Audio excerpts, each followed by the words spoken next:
નમસ્કાર વિદ્યાર્થી મિત્રો, ધોરણ 8 વિષય ગુજરાતી, પાઠ 12 નવા વર્ષના સંકલ્પો.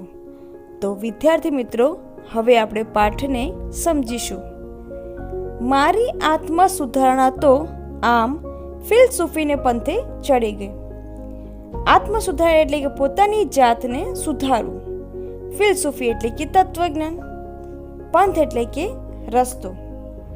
એટલે પહેલો વહેલા ઉઠવાનો જે સંકલ્પ પણ શબ્દ રચના ની હરીફાઈના અર્ધા ભરાયેલા વ્યૂ એટલે કે વિશિષ્ટ રચના જેવો એમને એમ પડી રહ્યો. બેસતા વર્ષના દિવસે આનંદમાં આવીને કરેલા મોટા ભાગના સંકલ્પોની આવી જ દશા થાય છે.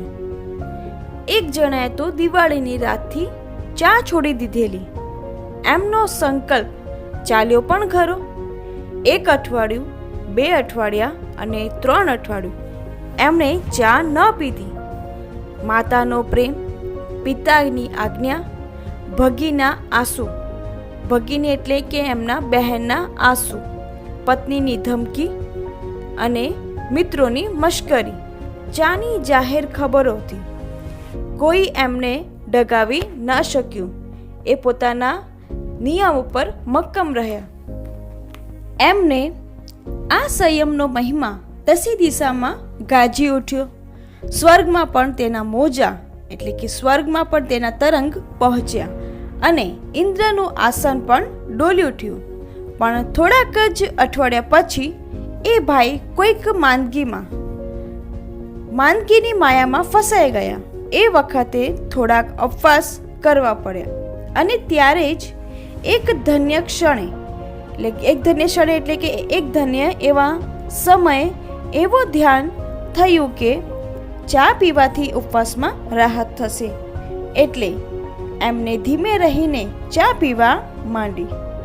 હવે પછી 2-4 મહિના બાદ માંદગી તો નહીં પણ ચા તો રોજ ચાલુ રહી અને હવે તો એ સાજા પણ થઈ ગયા, પણ રોજના 7 પ્યાલા ચા પીવે છે.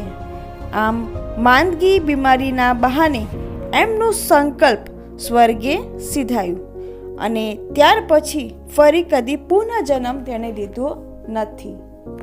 ચા છોડવા જેવો જ બીજો એક લોકપ્રિય સંકલ્પ છે જે અત્યારે પ્રખ્યાત છે, સિગારેટ છોડવાનો. ઘણું ખરું અરસિક પત્નીઓ અને દુષ્ટ ડોક્ટરોના આગ્રહથી આ સંકલ્પ કરવો પડે છે. પણ અમરપટ્ટો તો ભાઈ કોણ લખાવીને લાવ્યો છે? તો વિદ્યાર્થી મિત્રો, અમરપટ્ટો એટલે કે જે ક્યારે અવસાન ન થાય એને કહેવાય અમરપટ્ટો. પણ તમને તો ખબર જ હશે કે જેનું જન્મ થયો છે તેનું અવસાન નિશ્ચિત છે. સિગારેટના ધુમાડાની જેમ આવા સંકલ્પને પણ વેરાઈ જતા એટલે કે વિખરાઈ જતા વાર લાગતી નથી.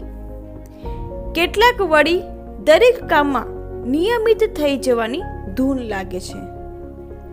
પણ એ કેટલા દિવસ જ્યાં સૂરજ જેવો સૂરજ પણ વર્ષમાં અમુક મહિના રોજ થોડીક સેકન્ડો મોડો ઉગે છે. ત્યાં નિયમિત થવાની મહત્વાકાંક્ષા રાખનાર તુચ્છ માનવી તે વળી કોણ? ફરી પ્રશ્ન કરે છે.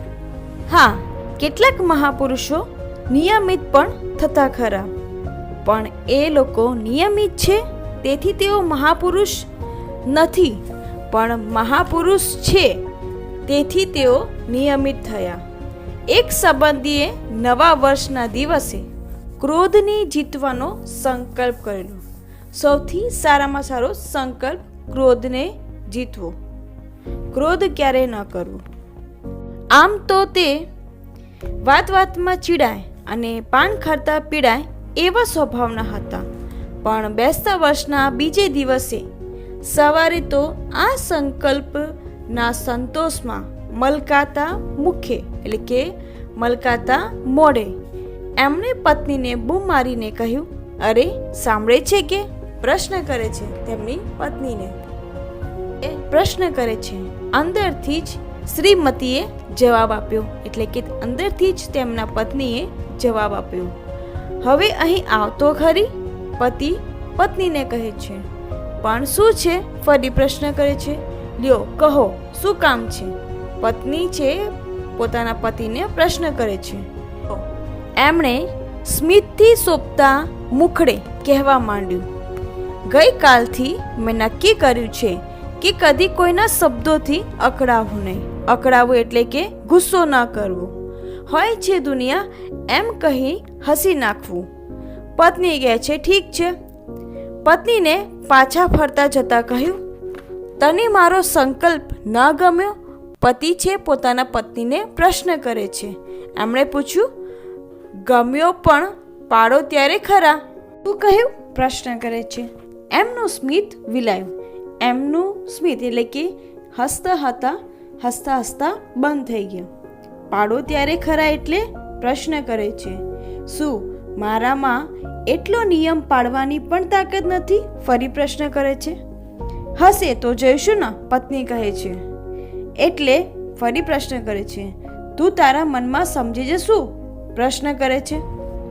હું તે ગઈ અને ખલાસ.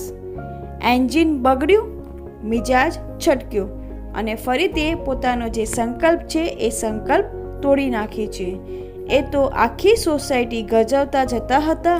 ત્યાં એમના શ્રીમતીએ એમને યાદ કરાવ્યું કે એમનો સંકલ્પ એમણે ત્યાં ને ત્યાં જ તોડ્યો હતો. ત્યારે તે માંડ શાંત પડ્યા.